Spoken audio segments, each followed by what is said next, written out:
پرون شنبه ته 1401 هجري شمسي کال د سنبلې د میاشتې 26مه نیټه بست پوهنتون کې د وطني تولیداتو د ملاتړ په موخه د جز د تولیداتو پروګرام نندارې ته داسې مهال وړاندې کړ چې په دې پروګرام کې د بست پوهنتون مؤسس احمد جان پوپال، د لوړو زده کړو اداري مرستیال حافظ مولوي محمد حامد حسیب، هلمند کې د لوړو زده کړو وزارت استازی سمیع الله سعید، د پوهنتون استادانو او زده کړیالانو ګډون درلود چې د پروګرام موخه د وطن زراعتي تولیداتو څخه ملاتړ و. غونډه کې د بست پوهنتون مؤسس احمد جان پوپال وویل اقتصاد جوړونه یوازې د واکمنانو دنده او وظیفه نه ده، بلکې موږ هم مسؤلیت لرو ترڅو د هیواد د اقتصاد پیاوړي کېدو کې ونډه واخلو.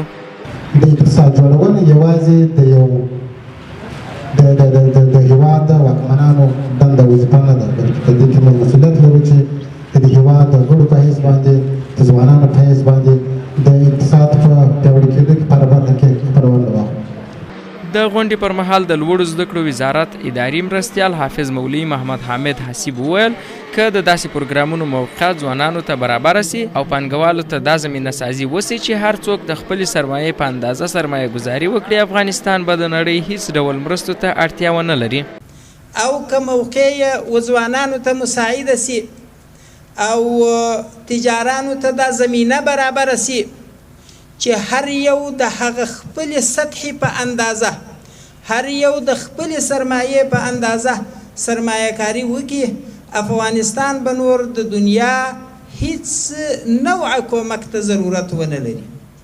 یاد پروګرام کې د پوهنتون استاد اسدالله اندیال وویل چې د دې نندارتون موخه دا ده چې زده کړیالان او ځوانان د خپلو وطني میوو د تولید برخه کې څنګه پانګونه وکړي. دې پروګرام اصلي موخه دا ده چې